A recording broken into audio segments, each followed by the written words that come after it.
como decía, vamos a continuar con el sermón expositivo, este sermón del capítulo 10 del Evangelio de Marcos.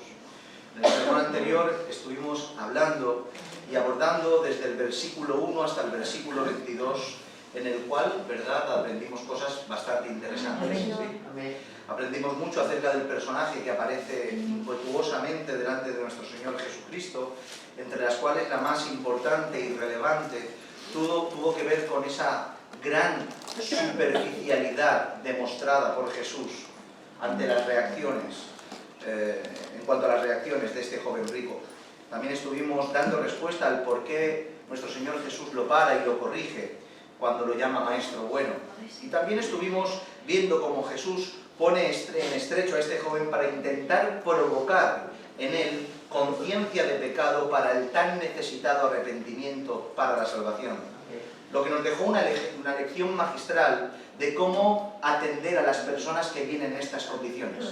Cómo atenderlas, cómo recibirlas, cómo leer de la manera en la cual vienen, cómo administrar la palabra del Señor adecuadamente, etcétera, etcétera. En el día de hoy intentaremos abordar los últimos versos de este relato, esperando que seamos instruidos y sigamos aprendiendo y descubriendo las riquezas de su gloria escondidas en su palabra. Amén. Amén. Verso 23. Entonces Jesús, mirando alrededor, dijo a sus discípulos: «Cuán difícilmente entrarán en el reino de Dios los que tienen riquezas». Como comenzamos. Como hemos mencionado, Jesús puso en estrecho al joven que se le acercó, para que, confrontado por la verdad de su situación, procediera al arrepentimiento. Pero sabemos que no obtuvo resultado, sino que este joven, entristecido, se marchó porque tenía muchas riquezas.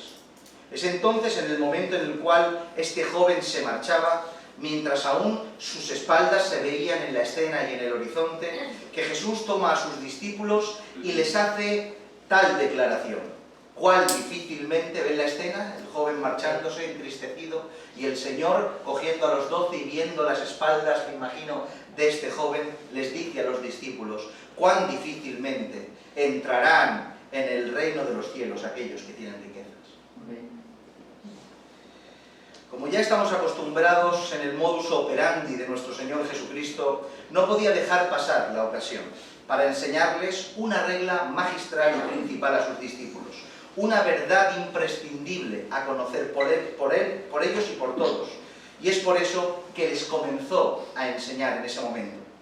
Podemos ver cómo Jesús toma el caso de este joven para ponerlo como un ejemplo de aquello que nunca se debe hacer, como un ejemplo para lo malo.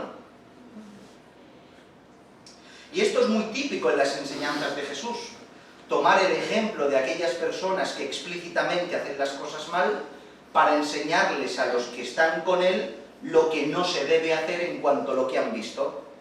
Pero tenemos que entender que siempre que vemos que Jesús pone ejemplos que están basados en las malas acciones de las personas, en la mayoría de ocasiones, aquellos que lo escuchan ya conocen de antemano esta mala actitud y pecado de aquel que es señalado. En otras palabras, Jesús no descubrió las intimidades del joven pecaminosas, sino que habló sobre algo que ya conocían sus discípulos. Y en la mayoría de ocasiones, cuando Jesús señala a alguien para poner, como ejemplo para lo malo, este alguien que señala, que se sabe de lo malo, aquellos que son instruidos con ese ejemplo, conocen de la maldad y pecado de esta persona, no es descubierto porque ya lo conocían previamente. Por tanto, poner como ejemplo y por ejemplo de mala actitud a otras personas es válido, claro que sí, pero intentando evitar en la medida de lo posible descubrir el pecado del prójimo, ya que podemos caer en una posible crítica y difamación irreversible. Hay muchas formas de tomar ejemplo, y la mejor de ellas no es descubrir al prójimo, no es descubrir las intimidades de nadie, porque en la mayoría de ocasiones, créanme que no hace falta. Hay ocasiones que sí, pero hay otras ocasiones y en la mayoría que no hace falta. Por eso quería dejar bien claro que Jesús señala a este joven, pero no para descubrir nada oculto de él, sino para ponerlo como ejemplo de lo malo, de aquello que previamente ya habían visto sus discípulos. ¿Entienden esto? De todo aprendemos, mis hermanos.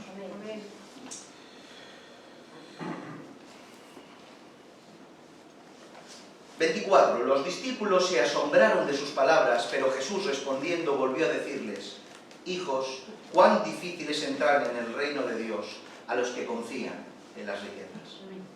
Podemos ver cómo la afirmación de Jesús dejó estupefactos a los discípulos y no era para menos, como iremos viendo. Es por eso que al ver Jesús la incapacidad de comprensión de los discípulos, del que decía tal cosa, matizó e hizo más e hiló más fino para que estos discípulos entendieran mejor aquello que Jesús les estaba explicando. Si han prestado atención, se habrán dado cuenta... ¿Podemos apagar el aire? Por favor. Si han prestado atención, se habrán dado cuenta del sutil matiz que hace Jesús en su siguiente afirmación tras el asombro de los discípulos. Mientras que en la primera vez dice cuán difícilmente entrarán en el reino de Dios los que tienen riquezas, la segunda vez con el matiz añadido dice cuán difícil les es entrar en el reino de Dios a los que confían en las riquezas. Y este matiz es vital no solo para entender y ver la solidaridad de Jesús con los 12, para aclararles lo explicado previamente, sino para entender la clave de la enseñanza en sí. Amén. Ya que Jesús, cuando dijo los que tienen riquezas, implícitamente estaba diciendo obviamente aquellos, no que tienen riquezas en sí, sino aquellos que confían en las riquezas. Amén. Amén. La cuestión de las riquezas, de la economía en general en las Escrituras, como saben y ya hemos hablado en su momento cuando hablemos del tema de las ofrendas y otras cosas varias, es algo que corre por todas las Escrituras. Todo el concepto riqueza, bienes, economía, etc. En infinidad de ocasiones lo hemos dicho, pero no importa decirlo una vez más. Lo físico y lo material no están desasociados entre sí de lo intangible y lo espiritual. Lo hemos dicho muchas veces. No está desasociado lo material de lo espiritual. No. Cuando hablamos de cosas físicas, estas a su vez están conectadas a lo espiritual. Tal cual tus manos cuando se extienden ante el necesitado para ayudar a su alma, como tu boca de predicar el Evangelio, algo físico transciende a lo espiritual porque todo está vinculado entre sí. Por tanto, cuando hablamos de lo material, en este caso las riquezas, no estamos hablando de un bien desvinculado de lo espiritual, sino uno que está ligado totalmente a ello. Las riquezas, posesiones, economía, está ligado a lo espiritual. A tal grado está vinculado que los bienes que Dios nos concede tener en su soberanía influyen en beneficio o perjuicio en base a la manera que estos son administrados por nosotros. Fíjense si son trascendentes en lo espiritual, que así administres lo material, tendrás una consecuencia positiva o negativa en lo espiritual. Bien, recordado esto, diremos que la diferencia que todos conocemos en cuanto a las riquezas está en este matiz de Jesús en la segunda vez que habla a sus discípulos. No son tanto las riquezas, sino aquellos que confían en ellas. ¿Me siguen hasta aquí, verdad? Las Escrituras en ningún momento establecen que las riquezas son el problema. Nunca. En ningún lado de la Biblia dice que tener riqueza sea pecado. Jamás. O que no pueda uno ser rico y conocer a Dios. O sea, que el reino de los cielos es de pobres. O el reino de los cielos es de un grupo. O aquel que tiene dinero no tiene acceso. No dice la Escritura en ningún sitio tal barbaridad. Pero de la misma manera que las Escrituras establecen que las riquezas no son un problema en sí mismo, determina rotundamente que aquellos que las poseen sí que tienen un problema. Las riquezas en sí mismo no son un problema. Aquellos que las poseen, por toda la Escritura podemos ver la gravedad del problema. Es un absurdo pensar que la riqueza es pecado en sí mismo. ¿Acaso un diamante o el oro o una propiedad o el dinero tiene poder en sí mismo para hacer algo malo? No, es algo inerte. Pero el hombre el cual está caído y siempre tiende al mal, es el que hace que estas mismas riquezas que por sí solas no tengan ningún peligro, en que sus manos, cuando están en sus manos, se conviertan en aquello que haga perderse que le haga perderse del todo. Mientras una piedra preciosa luce espectacular en su hábitat natural en la roca, antes de ser extraída, en la mayoría de veces envenena el hombre que la toma en su mano. Y esta realidad es la que establece la Escritura. Esta verdad es la que enseña nuestro Señor Jesucristo. Y es que las riquezas cambian el corazón del hombre. ¿Están conmigo? Amén. En muchas ocasiones se ha dicho, incluso estoy seguro que algunos de nosotros hemos dicho y hemos pensado que a nosotros jamás nos pasaría. Que si nosotros tuviéramos riquezas seguiríamos siendo los mismos. Que si me tocara la lotería o que si cobrara una herencia o qué sé yo, un golpe de suerte, yo no soy igual, yo seguiría siendo exactamente el mismo. Pero la Biblia no se equivoca. Y tenemos miles de ejemplos, centenares de ejemplos vistos, conocidos en la historia, incluso gente cercana, de cómo hemos visto que era de una manera y cuando ha tenido riqueza se ha convertido en una persona completamente diferente. Mientras que el 80% de las personas pueden superar la adversidad, el 20% del resto sucumbirán ante la prosperidad. O sea, solo un 80, de un 100, un 80 que veces, el 80% de las veces que le vengan dificultades, esas personas podrán superarlas. Pero ese mismo 80, solo un 20 superarán el tener dinero y el otro 80 también sucumbirán ante las riquezas. Porque mientras que la adversidad despierta en el hombre aspectos de su carácter que lo mejoran como persona, la prosperidad los adormece, los oculta y los transforma. Y hablamos de la prosperidad siempre que no viene del cielo, esa prosperidad que el hombre intenta alcanzar por medio de todos los medios que Dios ofrece. En una ocasión vi un documental, un experimento social, donde, para darles una ilustración de este ejemplo, donde un joven, grabado por una cámara, desaliñado, iba pidiendo alimento a todos los que habían alrededor. Justamente se puso al lado de una pizzería y todo el mundo compraba pizza, pedía un cacho de pizza y nadie le daba.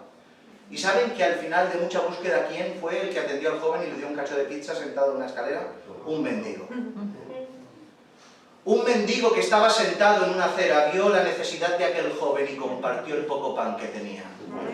Porque mientras que la prosperidad material oculta y enturbia los sentimientos y las bondades de los hombres, la necesidad y precariedad despierta en el ser humano esa sensibilidad de una manera increíble. ¿Qué cosas más extrañas?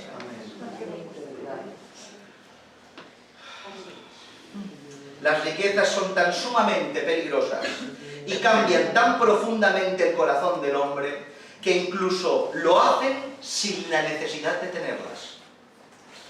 Fíjese si son malas y peligrosas que no tienes que tenerlas en posesión para que sean un peligro para ti.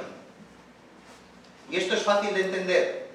Como hemos dicho, las riquezas en sí mismas no tienen peligro alguno, pero en manos de los hombres, sobre todo cuando las riquezas son muchas, y sobre todo cuando no se tiene a Dios, se convierte en un objeto de tentación, en un objeto de deseo, perfecto para la codicia de la carne y las artimañas de Satanás.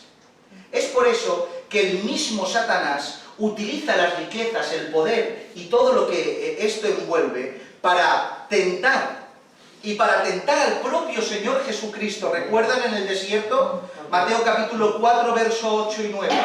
Fíjense si son un recurso utilizado para la tentación que lo tomó para tentar al que no podía ser tentado. Como diciendo, esto lo cojo que caes. Porque es algo increíble. Y Mateo 4, versículos 8 y 9 dice, otra vez lo llevó el diablo a un monte muy alto y le mostró todos los reinos del mundo y la gloria de ellos, y le dijo, todo esto te daré si postrado me adorares. Noten. Por tanto, si hay algo que el hombre busca, no Jesús, porque Él fue sin pecado, pero si hay algo que el hombre busca, es precisamente las riquezas.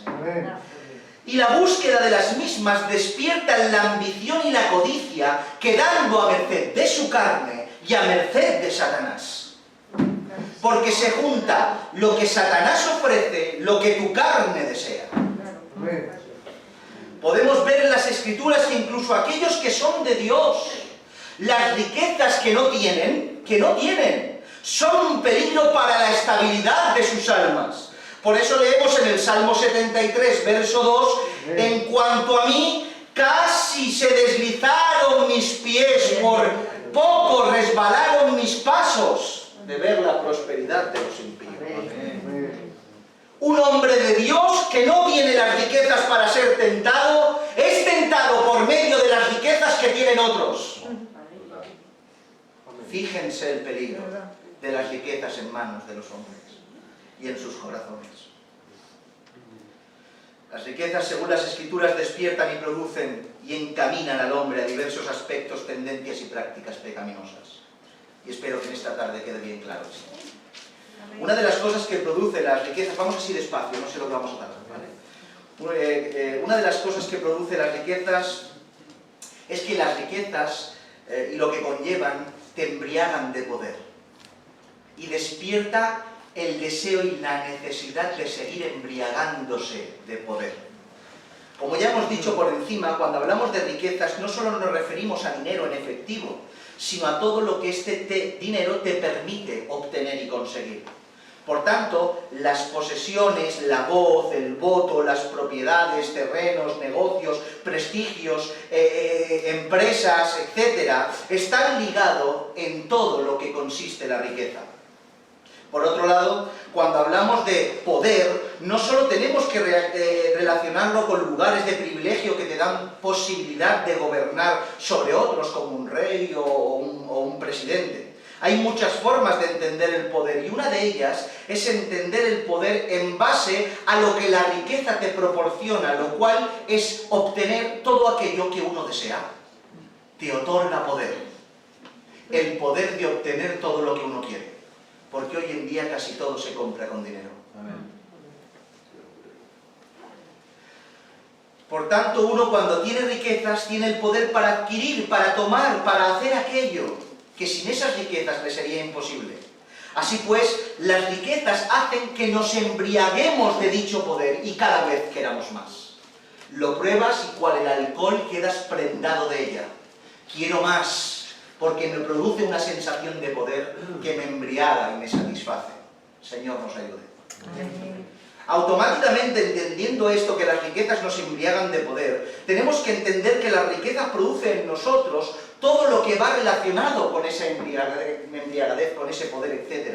La riqueza produce codicia, produce avaricia, produce mentira, produce envidia, produce egoísmo, produce materialismo y cosas semejantes a estas. Todas están envueltas, por tenerlas, por adquirirlas, por querer más.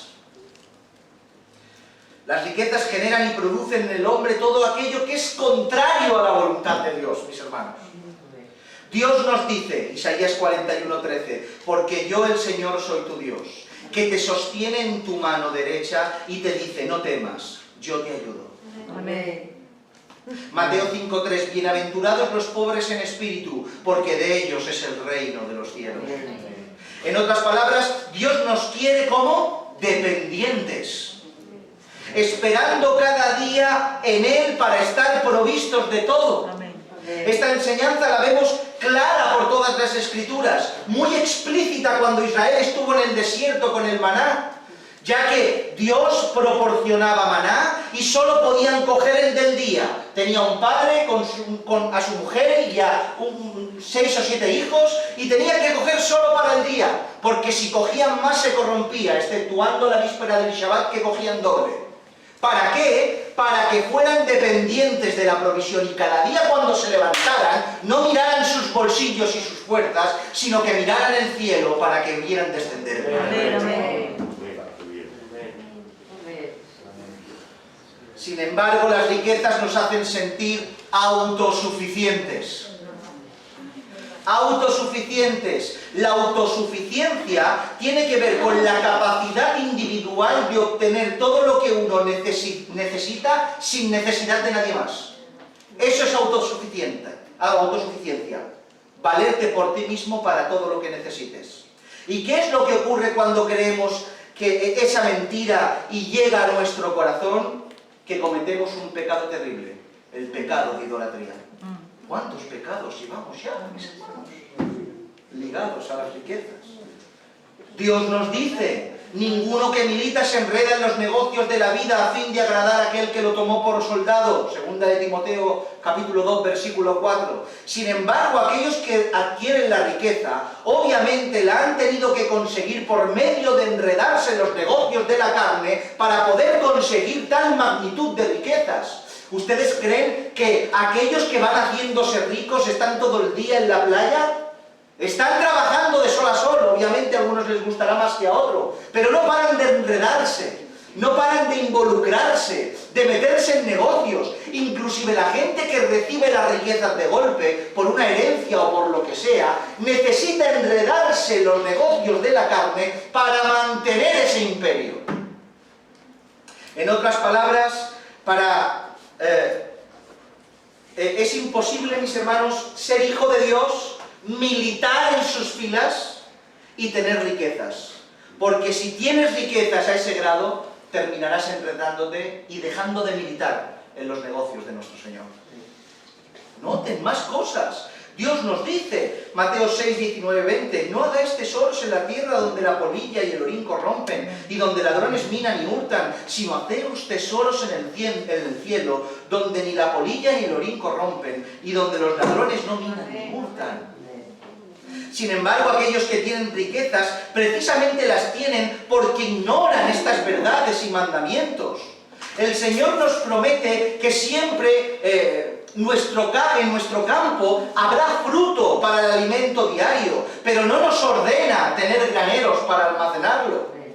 Las Escrituras nos enseñan que, Mateo capítulo 6, verso 21, porque donde esté vuestro tesoro, allí estará vuestro corazón. Y aquel que almacena riqueza y se obsesiona por la riqueza, almacena juntamente con el oro partes cada día de su corazón. Por tanto, aquellos que atesoran riquezas no es porque tengan el corazón de Dios en Dios, sino el corazón en la riqueza, en las riquezas. Almacenan, almacenan y almacenan. Y no saben que cuando venga el Señor a por su alma, ¿qué podrá dar? Entra en su vida en atesorar lo material que se pierde, olvidándose que eso no es el propósito del hombre. Tu propósito no es atesorar cosas aquí. Dice Lucas 12, 15, y les dijo: mirad y guardaos de toda avaricia, porque la vida del hombre no consiste en la abundancia de los bienes que posee. Por favor, mis hermanos, es que es tan claro. Cuidado con las envidias, las avaricias, porque la vida del hombre no consiste en lo que tiene. La vida del hombre consiste en... Amén. Nosotros, como creyentes regenerados por el poder de su Espíritu Santo, teniendo una visión gloriosa, siendo siervos de nuestro Señor Jesucristo, no podemos tener nuestro corazón en las riquezas, sino en Dios. Si Dios en su voluntad quiere prosperar, alguno de nosotros lo hará. Y lo hará sin necesidad de que te afanes. Lo hará sin necesidad de que te enredes. No sabrás cómo. Y lo que toques prosperará. No porque seas más santo, sino porque Dios lo ha dictaminado así. Amén. Por tanto, lo que tenemos que conformarnos en ellos, siempre y cuando estemos en la perfecta voluntad y santidad de Dios. Porque hay a veces que nuestras situaciones son causas de nuestras negligencias. Pero cuando lo tenemos todo en orden, aceptemos la voluntad de Dios. Amén. ¿Están conmigo? ¿Sí? Amén. El 25. Más fácil es pasar un camello por el ojo de una aguja que entrar un rico en el reino de Dios. 26. Ellos se asombraron aún más diciendo entre sí: ¿quién pues podrá ser salvo? Entonces Jesús, el 27, mirándolos, dijo: para los hombres es imposible, mas para Dios no, porque todas las cosas son posibles. Amén. Amén. Amén. Amén. Para poder entender estos versículos, tenemos que entender el fondo de lo que en realidad Jesús está diciendo, lo que en realidad se está intentando expresar en esta porción de las Escrituras. Y aunque vemos un relato en el que descubrimos muchos aspectos importantes, tales como el que acabamos de mencionar, el peligro de las riquezas, tenemos que entender que lo que está hablando Jesús a un nivel profundo y general, mis hermanos, tiene que ver con la salvación. Amén. Nuestro Señor Jesucristo toma este ejemplo para dar una enseñanza de la salvación en cuanto a las riquezas. Y lo sabemos porque se dice explícitamente, hace alusión directa a entrar al reino de Dios. Y en consecuencia de su afirmación, los discípulos exclamaron, ¿quién podrá ser salvo? Jesús da una enseñanza de las riquezas poniendo como tapete de fondo la salvación. ¡Ojo con el tema!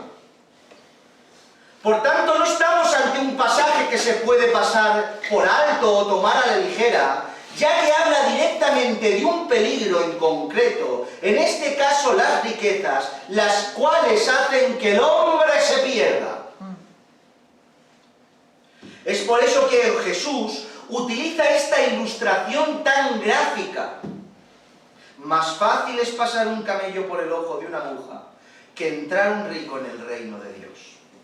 En muchas ocasiones, escuchen bien, en muchas ocasiones se ha interpretado esto utilizando una explicación que, en mi opinión, no se puede sostener por casi ningún lado. Se dice que no se está refiriendo, dicen algunos, que no se está refiriendo a una aguja literal, sino que se está refiriendo a una puerta pequeña conocida como la puerta de la aguja, que cuando los camellos querían cruzar, lo debían hacer sin carga, inclinados, humillados, para poder pasar por esa puerta de la aguja, haciendo la ilustración y aplicación práctica de que cuando la carga se quita y uno se humilla, aunque es difícil, puede pasar por el ojo de esa aguja, y eso es lo que está diciendo nuestro Señor Jesucristo según algunos. Pero esta interpretación carece de fuerza y sentido por varias razones. La primera es porque no hay evidencias serias arqueológicas históricas que hablen de esta puerta. No hay ninguna puerta pequeña en el Oriente, en el primer siglo, que sea conocida como esa aguja, esa puerta de la aguja.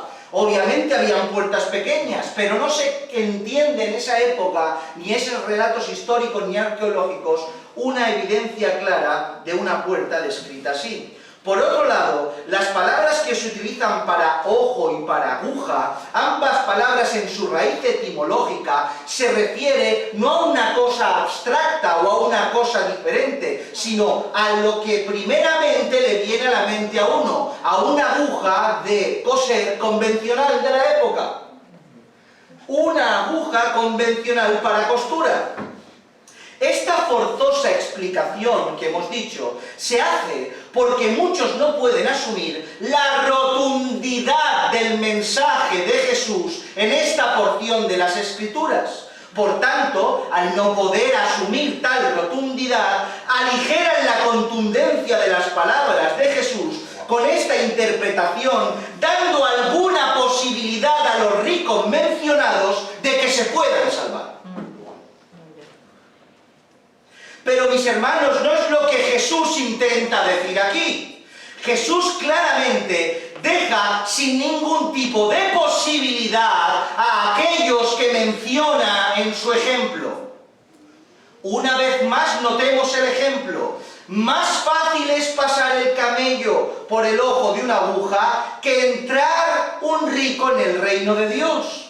Es evidente que un camello le es imposible humanamente, materialmente, pasar por el ojo de una aguja de coser. Y el Señor, a pesar de la imposibilidad, dice, pues es más fácil que pase eso a que un rico que se pueda salvar. No se nos olvide, mis hermanos, cómo pasó con los discípulos. Él matizó que Jesús, el matiz que Jesús hizo. Jesús no apunta a las riquezas, sino a los hombres que confían en ellas. No está hablando que aquel que no se puede salvar más imposible que un camello pase por el ojo de una aguja, se está refiriendo a aquel que posee riquezas, sino a aquel que confía en las riquezas. Aquel que confía en las riquezas es imposible que se salve. Por tanto, aquellos que estudiamos las Escrituras, que conocemos del carácter de Dios para con el pecado, que conocemos la doctrina de la salvación, que sabemos que solo somos salvos por gracia mediante la fe, y que no hay ninguna capacidad humana para poder expiar nuestra culpabilidad, que solo es por su gracia y la muerte de cruz y la fe en la misma la que nos salva, nos alineamos en perfecta consonancia con la aseveración de nuestro Señor Jesucristo, ya que es imposible que un rico entre por sus propias fuerzas en el reino de los cielos. Amén. Es imposible que el rico del escenario que tenemos aquí, acomodado en sus riquezas y con esas fuerzas, pueda adquirir el reino de los cielos. Por eso el Señor pone un ejemplo hiperbólico máximo, para que entendamos de que es imposible salvarte por tus fuerzas. Amén. No se puede. Amén. Es imposible. Así pues, la otra explicación no vale. No vale alivianar la gravedad del asunto. Aquel que confía en sus fuerzas, sea la riqueza o lo que sea, no va a poder salvarse. Es imposible. Seguidamente los discípulos quedan asombrados de tal afirmación. Y es cuando hacen la exclamación y le preguntan: ¿quién pues podrá ser salvo? ¿Quién pues podrá ser salvo?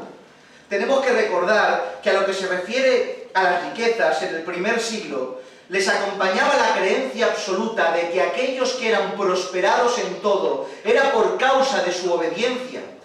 Y demás, por ende, tienen el favor de Dios porque son prosperados y son obedientes. Y aquellos que no tienen el favor de Dios porque tienen todo lo contrario y viven de una manera completamente contraria, sin la santidad que Dios demanda. Es por eso que los amigos de Job le echaron la culpa de su desdicha, o también fue el motivo de preguntar a Jesús: ¿quién ha pecado? Cuando se dirigían al ciego, ¿este o sus padres? ¿Qué pasa aquí? ¿Qué malo hay por esta desdicha y por este hombre desfavorable? Por tanto, el shock para los discípulos después de esta aseveración de nuestro Señor Jesús es brutal, ya que Jesús está diciendo ahora todo lo que hasta ahora habían creído, todo lo contrario, afirmando que precisamente el que prospera en un contexto negativo de lo que es prosperar será el que se les sea imposible entrar en el reino de los cielos. Ellos veían a un rico, veían a un rey, veían a alguien de poder, veían a alguien que prosperaba y que no tenía enfermedad, y lo asociaban con las bendiciones del Señor. Y ahora el Señor te dice: es imposible que aquellos que tengan estos bienes y confíen en ellos puedan ser salvos. Pero ahora Jesús remata la enseñanza con una afirmación llena de esperanza. Amén, amén. Y esa esperanza comienza no con palabras, sino con una mirada. Entonces Jesús, mirándolos, porque es lo que hace el Señor. Cuando uno se mira y dice: ¿pero quién podrá ser salvo?, lo primero que hace el Señor es mirarte. Amén. Amén. Los discípulos desesperados: pero Señor, ¿quién podrá ser salvo? ¿Qué me estás contando? Estamos desesperados, ¿quién podrá salvarse? Y lo primero que hace el Señor no es hablar. Lo primero que hace el Señor es mirarnos. Gloria a Dios. Por eso cuando nos encontramos con la mirada de Jesús, es el primer impacto Amén. que te sana. Amén. Su mirada. Y después de mirarlos les dijo, una vez los tenía hipnotizados con su mirada, les dijo: para los hombres es imposible, mas para Dios no. Amén. Porque todas las cosas son posibles para Dios. Gloria a Dios. Gloria a Dios. Jesús les deja claro que es imposible que el hombre por sus propias fuerzas, poder y riqueza y prestigio entren en el reino de los cielos. Pero para Dios nada es imposible, estableciendo y dejando claro que todos los hombres sobre la faz de la tierra tienen salvación, pueden obtener la salvación si abandonado su su camino de pecaminosidad, si abandonando sus fuerzas y encomendándose al Señor, todos ellos pueden ser salvos. No está condenando definitivamente a los que confían a las riquezas cual pecado de apostasía. Les está diciendo, para ellos en esa condición es imposible, pero si se arrepienten y me siguen, entrarán conmigo en el reino de los cielos. Amén. ¿Notan la estructura de la enseñanza maravillosa, pedagógica, instructiva de nuestro Señor Jesucristo? Es imposible que ese que se marchó se salve. Más fácil es que un camello entre por el ojo de una aguja. Pero para Dios todo es posible. Amén. Porque si se arrepienten, estas palabras están implícitas en el discurso, si se arrepienten, Dios los recoge. Amén, Señor. Amén. Gloria a Dios.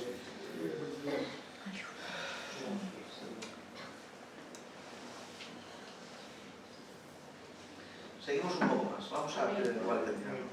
Despacio. Entonces Pedro comenzó a decirle, he aquí nosotros lo hemos dejado todo y te hemos seguido.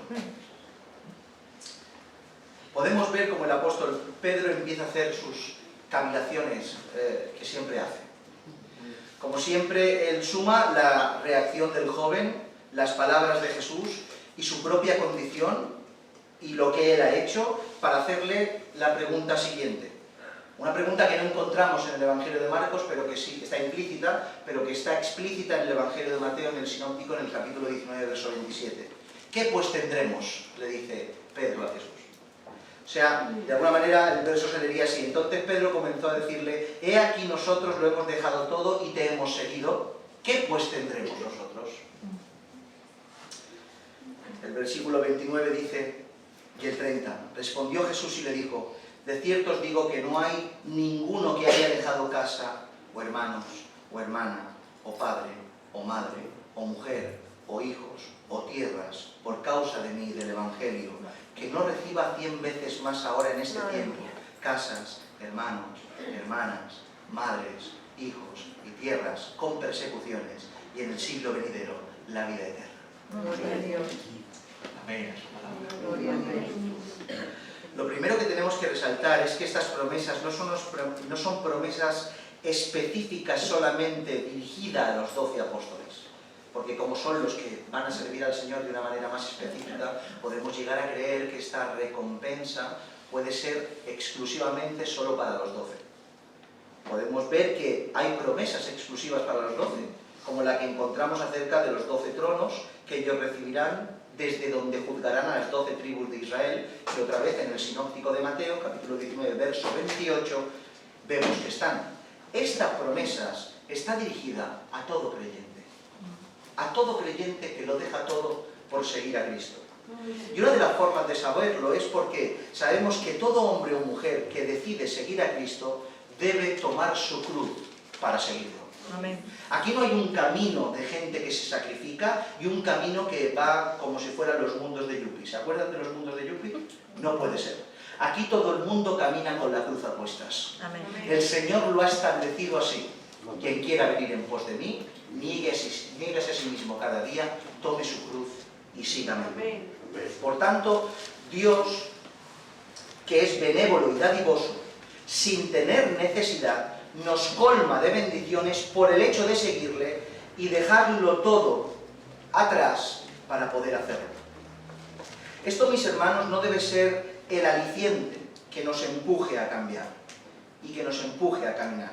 Es más, si este es el único aliciente, me refiero a la recompensa, abandonaremos porque solo existirá conveniencia en nuestro corazón. Y a la que nos encontremos con la verdad del Evangelio, que es perder, perder y perder, a la primera de cambio lo dejaremos todo. Porque el aliciente no puede ser la recompensa, el aliciente tiene que ser Dios, el Dios que te salvó. Amén.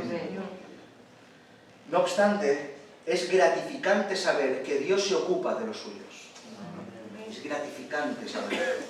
Y que la sublime pérdida que recibimos en la carne en aras del Evangelio será recompensada en infinitas creces. Por eso leemos versos como Romanos 8:18. Pues tengo por cierto que las aflicciones del tiempo presente no son comparables a la gloria venidera que en nosotros ha de manifestarse. Nada de lo que va a venir puede equipararse a lo que tenemos hoy. Nada, es increíble lo que va a venir. ¿No dices amén? Amén. Amén. Gloria a tu nombre. Gloria al Señor. Si se dan cuenta y miran detenidamente y observan lo paradójico e inusual de todo esto, es que, ya que según todo el contexto, aquel que se despoja de las riquezas es el que al final las obtiene. O sea, aquel que intenta almacenar hoy, lo que almacenará o lo que durante el trayecto de su vida aquí se quedará. Si en cambio aquel que no almacena nada, sino que atesora cosas en el cielo, Amén. aunque aquí no tenga nada, Amén. cuando llegue allí lo tendrá. Amén. Amén. ¿Es así? ¿Pero qué clase de recompensa estamos hablando? Cuando hablamos de la recompensa más significativa e importante, nos tenemos que referir a que es la vida eterna. Y cuando hablamos de la vida eterna no nos genera ninguna duda al respecto. O sea, esa es nuestra recompensa y es la recompensa por autonomasia que recibiremos y todos la esperamos.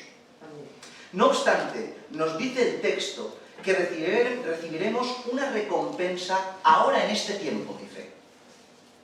¿Ve? Ahora en este tiempo recibiremos una recompensa, empieza a citar un montón de cosas y después añade y la vida eterna al final. Amén. Por tanto, lo que recibimos hoy no es la vida eterna que recibiremos al final, aunque somos salvos cada día. Amén. Cada día el Señor nos hace experimentar la eternidad. No obstante, nos dice el texto lo que hemos hablado. Tenemos que entender que en ocasiones y en diferentes momentos y contextos, las bendiciones materiales existen y están muy expresadas en las Escrituras. Lo que Dios entiende por bendiciones en este tiempo es muy diferente a lo que el hombre entiende por bendiciones. Lo tenemos que entender, ¿vale? Pero no hay tiempo para profundizar en esto, ya que sería un tema en sí mismo. El hombre espera recompensas materiales, obviamente. Esperamos recompensas materiales, para que vean la diferencia de lo que Dios da a lo que el hombre espera. Uno, yo te sirvo, por tanto paga, ¿no? Yo te sirvo, hago cosas, pierdo cosas, por tanto extiendo mi mano para hoy recibir mi recompensa. Y si no la recibo, me enfado y dejo de servirte. Esa es la actitud pecaminosa del corazón de la persona que sigue a Dios por conveniencia. Este tipo de creencias han llevado a grupos de miles de personas a desviarse de la fe con el tema de doctrinas como las del reino y la prosperidad. Todo lo que tiene que ver con Dios dame porque merezco que me des. Una doctrina completamente pecaminosa, que cuando el Señor lo vea propicio lo hablaremos en su momento. Pero cuando Dios habla de una recompensa en tiempo presente, ahora, no habla de bienes y riquezas concretamente. Piensen lo incongruente que sería su mensaje si después de 3 horas de explicación tanto al joven rico como a la multitud, como a los 12, hablando del peligro de las riquezas, que ahora la recompensa por seguirle precisamente sea darle a aquella persona que le sigue, que puede hacer que se pierda. ¿Notan la incongruencia? Te estoy explicando 3 horas acerca de la riqueza, y ahora porque me sigues te doy aquello que te he dicho que huyas. No tiene ningún tipo de sentido. No se nos puede olvidar que la exhortación ahora y siempre es poner los ojos en el cielo, la mirada en las cosas de arriba, el hacerse tesoros en el cielo, etcétera, y cosas semejantes a estas. Por tanto, no pueden ser recompensas materiales. Es cierto que ahora recibiremos algo, pero ¿el qué? ¿Qué recibiremos hoy? Primero nos dice estos versos que recibiremos una familia. Solo los hijos de Dios se alegran por recibir una familia. Recibiremos una familia, mis hermanos. Una familia en la fe. Madres, padres, hermanos e hijos. Ya que aunque muy a nuestro pesar, mis hermanos, Nuestra familia en la carne en ocasiones queda rezagada porque no quiere seguir la verdad del Evangelio. Y en ocasiones, muy a nuestro pesar y lamentándonos de día y de noche, tenemos que separar nuestros caminos en pos del Evangelio y la santidad. El Señor que te dice que pierdes padre, madre, hijos y hermanos, te dice que te da 100 veces más en este tiempo. Y es una realidad, porque mira cuántos padres, hermanos e hijas tienes. Mira cuántos padres, madres y hermanos e hijos te ha dado el Señor alrededor del mundo. Tu familia era minúscula en comparación a la familia que Dios nos ha dado.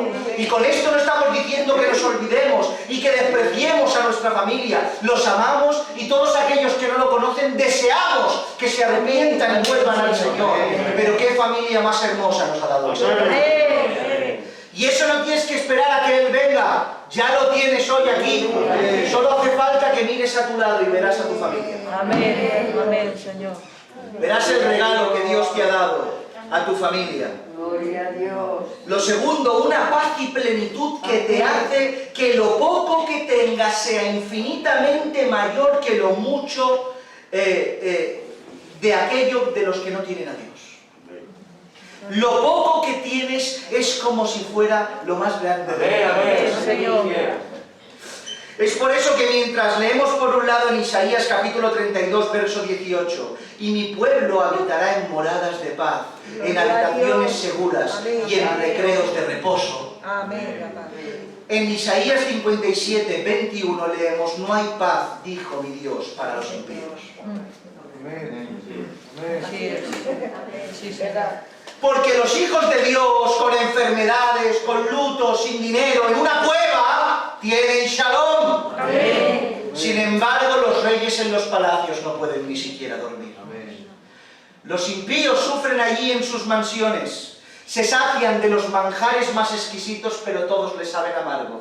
En cambio, una patata cocida y un cacho de pan medio duro sacia la boca de los colchones mullidos, con joyas y oro, no permiten y no dan sueño a ninguno de ellos. Sin en cambio, nosotros, con colchones que salen bultos por todos los sitios, hallamos descanso en nuestras almas. Porque el Señor te da algo, claro que te da la paz que sorprende. Mira cuántas riquezas y cosas semejantes a estas. Y la tercera recompensa, por mencionar una última que dice, tiene que ver con algo que para el mundo es una total locura, una absoluta locura. Amén. La cruz, mis hermanos. Dice el texto, el regalo que nadie quiere, ¿se acuerdan? Amén. Dice el texto que una de las cosas que recibiremos 100 veces más serán las cosas mencionadas, pero dice con persecución. Te dice tierras, porque sus tierras, porque todo lo que tengo yo es vuestro, lo que tienen ustedes es mío. Por eso tenemos casas, tierras y tenemos de todo, mis hermanos. Por eso tenemos tanta abundancia, aunque no tengamos nada. Porque todo lo compartimos como buenos cristianos. Y ahora aquí nos enseñan las Escrituras que todo esto está multiplicado 100 veces más, pero con persecuciones. Y añade un lazo, una guinda a este pastel. No, el Señor te recompensará. Aquí tienes, persecuciones. Es una locura para los que no tienen a Dios, ya que esto es un castigo, pero para los creyentes es una recompensa y un privilegio. Filipenses capítulo 1, verso 29. Porque a vosotros os es concedido a causa de Cristo, no solo que creáis en Él, sino también que padezcan por Él. Amén. Que padezcáis por Él. Es un premio. Salir fuera del campamento para participar de su vituperio, como dice Hebreos, es un premio, no un castigo. Completar las aflicciones de Cristo en la carne no es un castigo, es un premio. Llevar la cruz como Él la llevó no es un castigo, es un premio. Vivir escarnecido como Él vivió no es un castigo, es un premio, es una recompensa que Dios te da por seguirle. Amén. Ay, Señor. Por tanto, recibiremos 100 veces más ahora y luego, pero no como el mundo lo entiende. Como entiende el mundo la recompensa. sino como Dios la entiende. Obviamente hay recompensas materiales, claro que las hay, están prometidas en las Escrituras. Y el Señor, cuando quiere, en base a la obediencia, te da. Pero está envuelta en ciertos contextos y parámetros que no nos da ahora para explicarlo. Pero créeme que todas las riquezas que el Señor te da, te las da ahora y te las da después, pero nada tienen que ver con las riquezas del mundo. Amén. Nada tiene que ver. Amén. ¿Cuántos quieren sus riquezas? Amén. Por un verso no nos vamos a dejar un verso, ¿no? Verso 31. Pero muchos primeros serán postreros, y postreros serán primeros. Jesús concluye su explicación y enseñanza haciéndoles ver que los primeros serán postreros y los postreros serán primeros. Esto lo tenemos que entender en la misma línea de enseñanza general del relato. No nos salgamos del relato. Con la misma enseñanza y todo lo que hemos aprendido, damos explicación sencilla a este verso. Por tanto, esta porción de las Escrituras se interpreta de la misma manera que el resto. Los ricos que por sus fuerzas no entrarán y los que siguen dejando atrás y los que se quedan atrás sin nada, los que vienen postreros, estos sí que entrarán. Es por eso que usa esta expresión, porque ¿quiénes son los primeros en esta era? ¿Quiénes son los que están en las cabezas y en las primeras filas y en las mejores mesas? ¿Quién son los primeros? Los poderosos, los ricos, los gobernantes. Ellos son los que lo tienen todo. Ellos son los primeros, los que viven con poder y a merced de sus deseos. Lo tienen todo. Son los primeros en todo. Sin embargo, los que no tienen nada, y sobre todo aquellos que lo han perdido todo por causa del Evangelio en esta era, son los marginados, los débiles, los ilusos, los tontos que desperdician su vida por una ilusión que no existe. Esos somos nosotros para el mundo. Somos un hazmerreír. Ven los carteles de la iglesia y se ríen, porque dicen, mira, un grupo más de locos que adoran a lo invisible. Divirtámonos, gocemos, divirtámonos, seamos los primeros. Sin en cambio, los cristianos en esta era vamos rezagados como los últimos. Pero sin embargo, cuando llegue el momento se repetirá lo mismo que ocurrió en esa maravillosa historia de las Escrituras que leemos en Lucas 16, 25. Murieron el rico y murió el pobre. Y cuando vemos el relato dice, pero Abraham le dijo, acuérdate que recibiste tus bienes en tu vida y Lázaro también males, pero ahora este es consolado aquí y tú atormentado. Porque los primeros serán los postreros y los postreros serán los primeros. Aunque en la actualidad, en el día de hoy, vivir en pos de Cristo nos haga vivir en apariencia rezagados a la cola del mundo, créeme que el Señor va en cabeza y nosotros detrás. Y los que van en primero, en la primera estancia, en la primera cabeza, como creyéndose que no son los amos del mundo, por desgracia llegará un momento con el justo juicio de Dios que el Señor vendrá con pago justo y retribución, y que de estar los primeros volverán a ser los últimos. Sí, Señor. Busquemos su reino. Amén. Otra vez, busquemos su reino. Amén. Busquemos su justicia. Amén. Hagámonos tesoros en el cielo. Gloria a Dios. Alejemos nuestro corazón del querer tener. Amén. Alejemos nuestro corazón del querer tener. No hagas planes y proyectos sin Dios. No te digo que no seas prudente. Te digo que no hagas planes y proyectos sin Dios. Amén. Si Dios no está en el plan, olvídate del plan. Amén. Amén. Amén. Olvídate del plan. Amén.